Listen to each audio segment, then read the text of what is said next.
യേശു മണവാളൻ നമ്മെ ചേർക്കുവാൻ മധ്യവാനിൽ വെളിപ്പെടുവാൻ കാലം ആസന്നമായി പ്രിയരേ, ഒരുങ്ങാം വിശുദ്ധിയോടെ. കാലം ആസന്നമായി പ്രിയരേ, ഒരുങ്ങാം വിശുദ്ധിയോടെ. ചേരുന്നാം വേഗത്തിൽ ഇമ്പ വീടതിൽ, കാണുന്നാം അന്നാളിൽ പ്രിയൻ പൊന്മുഖം. ചേരുന്നാം വേഗത്തിൽ ഇമ്പ വീടതിൽ, കാണുന്നാം അന്നാളിൽ പ്രിയൻ പൊന്മുഖം. പ്രവാചകന്റെ പുസ്തകം 37 അധ്യായം. യെഹോയാക്കീമിന്റെ മകനായ കൊന്യാവിന് പകരം യോശിയാവിന്റെ മകനായ സിദെക്കീയാവ് രാജാവായി. അവനെ ബാബേൽ രാജാവായ നെബൂഖദ്നേസർ യെഹൂദാദേശത്ത് രാജാവാക്കിയിരുന്നു. എന്നാൽ അവനാകട്ടെ, അവൻ്റെ ഭൃത്യന്മാരാകട്ടെ, ദേശത്തിലെ ജനമാകട്ടെ, യിരെമ്യാ പ്രവാചകൻ മുഖാന്തരം യഹോവ അരുളി ചെയ്ത വചനങ്ങളെ കേട്ട് അനുസരിച്ചില്ല. സിദെക്കീയ രാജാവ് ശെലെമ്യാവിൻ്റെ മകനായ യെഹൂദാലിനെയും മയസേയാവിൻ്റെ മകനായ സെഫന്യാ പുരോഹിതനെയും യിരെമ്യാ പ്രവാചകന്റെ അടുക്കൽ അയച്ചു. നീ നമ്മുടെ ദൈവമായ യഹോവയോട് ഞങ്ങൾക്ക് വേണ്ടി പക്ഷവാതം കഴിക്കണം എന്ന് പറയിച്ചു. യിരെമ്യാവിനോ ജനത്തിൻ്റെ ഇടയിൽ വരത്ത് പോക്കുണ്ടായിരുന്നു.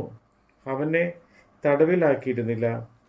ഫറവോന്റെ സൈന്യം ഇസ്രയേലിൽ നിന്ന് പുറപ്പെട്ട എന്ന് വർത്തമാനം യെരൂശലേമിനെ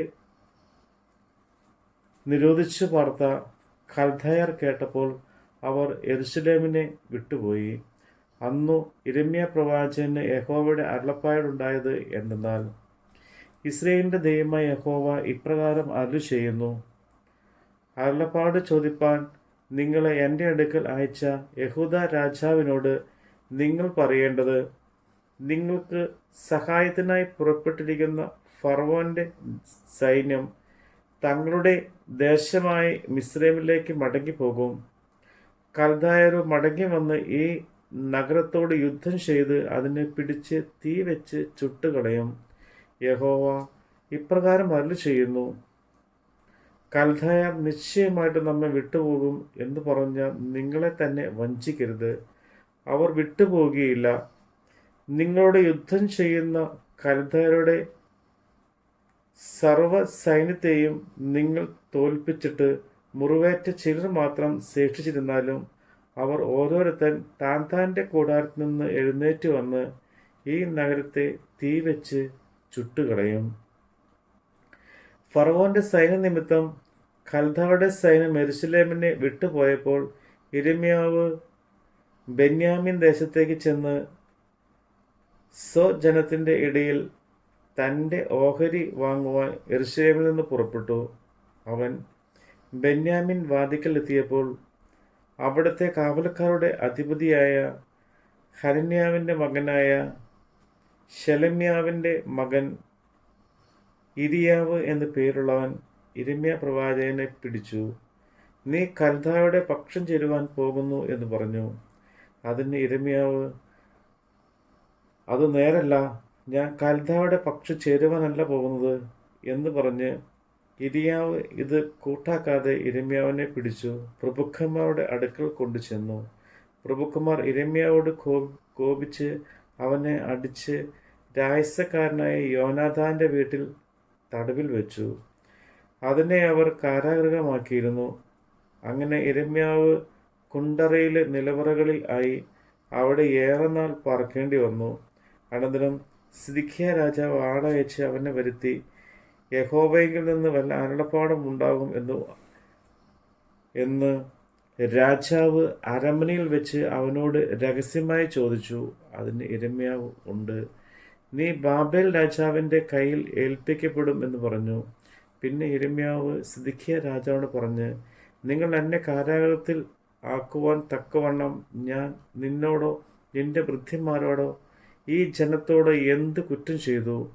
ബാബേൽ രാജാവ് നിങ്ങളുടെ നേരെയും ഈ ദേശത്തിൻ്റെ നേരെയും വരികയില്ല എന്ന് നിങ്ങളോട് പ്രവചിച്ച നിങ്ങളുടെ പ്രവാചകന്മാർ ഇപ്പോൾ എവിടെ? ആകയാൽ യജമാനായ രാജാവേ, കേൾക്കണമേ. എൻ്റെ അപേക്ഷ തിരുമനസ്സുകൊണ്ട് കൈക്കൊള്ളണമേ.